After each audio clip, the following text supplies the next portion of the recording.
Bonjour à tous, j'espère que vous allez bien. On se retrouve aujourd'hui pour un nouveau maquillage et on va faire quelque chose qui va être assez graphique. Le graphique, c'est vraiment un style de maquillage qui est particulièrement adapté au niveau des paupières tombantes, vu que l'on va venir en fait gommer cet aspect que l'on a ici avec la peau qui vient tomber et qui vient appuyer au niveau de la paupière.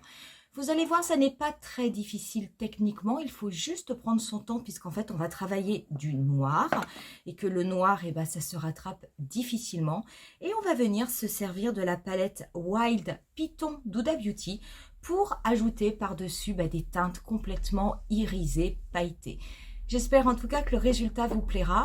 Vous retrouverez ce maquillage comme tous les autres au niveau de la playlist du calendrier de l'Avent. Et pour ce qui est de ce tutoriel graphique, on commence de suite. Comme j'ai des travaux dans l'appartement d'à côté et que cela fait beaucoup de bruit, du coup je vais faire une voix off sur cette vidéo. Donc je vais commencer tout d'abord par prendre un crayon Kajal noir, le mien est de Bourjois, et je vais tracer un trait de liner relativement épais au niveau de mon ras de cils supérieur. Une fois que j'ai tracé ce trait au niveau de mon ras de cils, je vais prendre un pinceau, plutôt un pinceau ombreur, et je vais me servir de la tranche pour commencer à travailler cette couleur noire. Je vais tout d'abord la dégrader au niveau du coin externe en oblique. Alors je vais partir du coin externe de mon œil en direction de la queue de mon sourcil et je vais tracer un trait droit. Et je vais ensuite tracer un autre trait qui va ramener le produit au niveau de mon pli paupière. Je me sers ensuite de la tranche de mon pinceau pour bien dégrader cette couleur noire de façon en fait à faire le cadre de mon maquillage. Je n'hésite pas ensuite à réappliquer un petit peu de Kajal au niveau du coin externe, au niveau du coin en V, de façon à l'intensifier un tout petit peu plus. Et de nouveau, je reviens estomper et on a cette forme-là. Je reprends ensuite mon crayon Kajal, je vais le déposer sur la totalité de mon ras de cils inférieur. Je fais un trait qui se voit mais qui n'est pas trop épais et je reprends le même pinceau, je me sers toujours de la tranche et je vais du coup dégrader ce trait de crayon Kajal sur la totalité de mon ras de cils inférieur et je vais bien la faire connecter au niveau du coin externe de mon œil. Je prends ensuite le Killer Liner de Too Faced, le mien est en teinte noire, et je vais le passer au niveau de mes muqueuses inférieures et supérieures.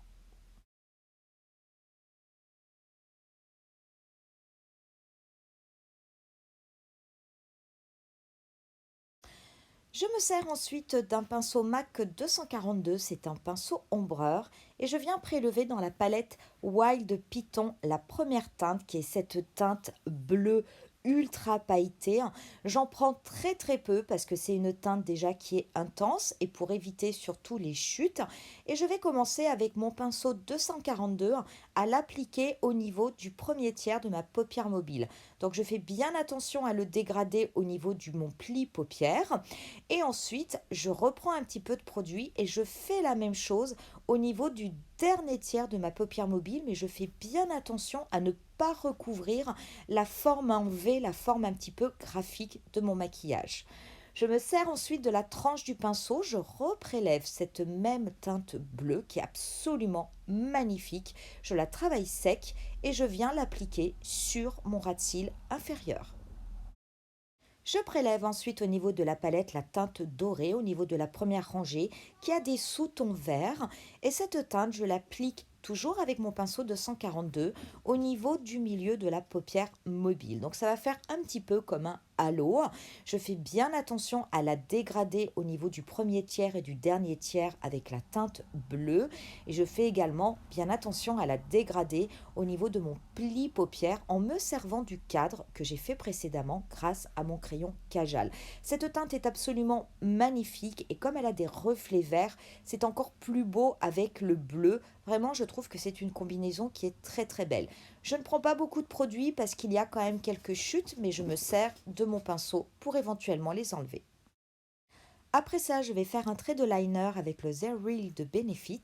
Je fais un liner court et j'applique ensuite 2 couches du mascara Dame Girl de Too Faced afin d'avoir beaucoup de volume au niveau de mes cils en haut comme en bas. On va pouvoir finir le teint et du coup aujourd'hui je vais travailler avec la palette Bronze and Glow de Natasha Denona et je vais commencer par prélever le bronzer mat avec mon pinceau 03 de NYX comme vous me voyez le faire d'habitude. Je vais appliquer le bronzer au niveau de mes joues et je vais bien le dégrader au niveau de ma tempe. Je vais également me servir avec ce qui me reste sur le pinceau pour faire en fait tout le contour de mon visage.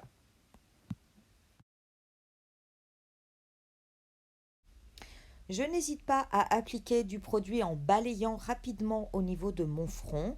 Et comme d'habitude, je vais également en appliquer un tout petit peu au niveau de l'arête de mon nez.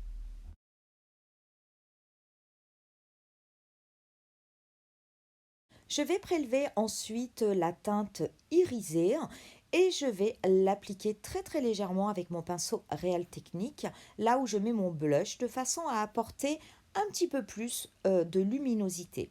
Pour mes blushs, je vais mélanger mes 3 éternels blushs de Sephora que j'aime beaucoup et je vais les appliquer avec mon pinceau Real Technique au niveau de mes joues et je vais également en mettre un petit peu au niveau de mon nez.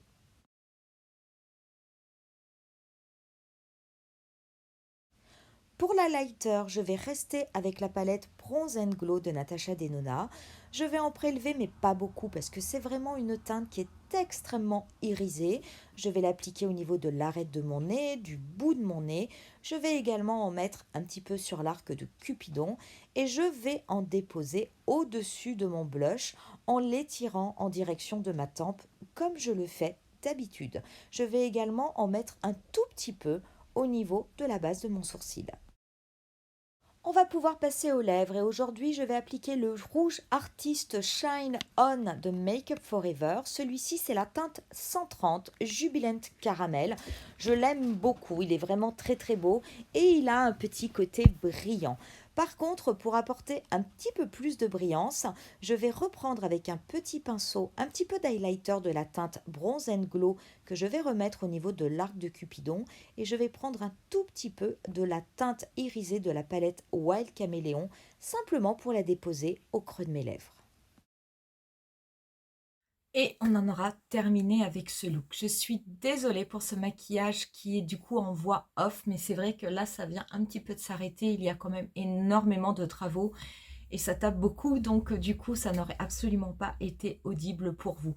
Voilà pour ce maquillage, voilà pour ce maquillage graphique. Je ne vous fais pas souvent de graphique et finalement, je le regrette parce que c'est vraiment quelque chose qui n'est pas très très difficile à faire techniquement, qui va, comme je vous le dis, vous le voyez, hein, très très bien au niveau des paupières tombantes, puisqu'en fait, cela vient complètement gommer cet effet de peau qui tombe. Donc vraiment, c'est quelque chose d'extrêmement joli, qui a tendance à agrandir l'œil. Et en plus, on peut s'amuser avec du graphique et mettre vraiment des couleurs qui sont absolument extravagantes. Que vous dire de ce maquillage et de cette palette Wild Python? C'est vrai que c'est une palette que j'ai très peu travaillée en tutoriel. Je crois que je vous en ai fait qu'un seul. Et en toute sincérité, ça n'est pas forcément une palette que je travaille beaucoup. Mais j'y ai repensé, j'ai repensé à ces teintes et très honnêtement, les teintes à effet de Huda Beauty sont toujours de très très belles teintes et je trouve que dans cette palette particulièrement, c'est vraiment très très beau. Ce bleu qui a énormément de reflets, ce jaune qui est en fait un jaune vert. Et du coup, les deux se mélangent très bien. Donc voilà, j'avais envie de vous faire quelque chose d'un petit peu différent. Qui sait, c'est peut-être ce maquillage que vous choisirez de refaire ou en tout cas quelque chose dans ce style. N'hésitez pas à me dire en commentaire ce que vous en pensez. N'hésitez pas à me dire en commentaire si vous l'avez, cette fameuse petite palette Wild Python. Et est-ce que vous en êtes satisfaite ou est-ce qu'au contraire, vous êtes déçue? Pour ce maquillage, dernière petite précision, bien entendu, hein, c'est un maquillage qui se prête particulièrement aux fossiles parce que c'est quand même quelque chose d'assez chargé, d'assez extravagant. C'est vrai que j'ai hésité à mettre des fossiles, mais finalement, comme j'ai utilisé le mascara Dame Girl de Too Faced, écoutez, en mettant 2 couches, très honnêtement, je trouve que cela n'est pas nécessaire parce que c'est vraiment un mascara qui fonctionne très bien au niveau du volume. Donc pour moi, il y a assez d'effet sur les cils. Donc du coup, j'ai préféré rester comme ça. Voilà pour ce tutoriel, on va en rester là pour aujourd'hui. Je vous laisse avec quelques photos du look final. Je vous dis rendez-vous à demain pour un nouveau maquillage. Bye!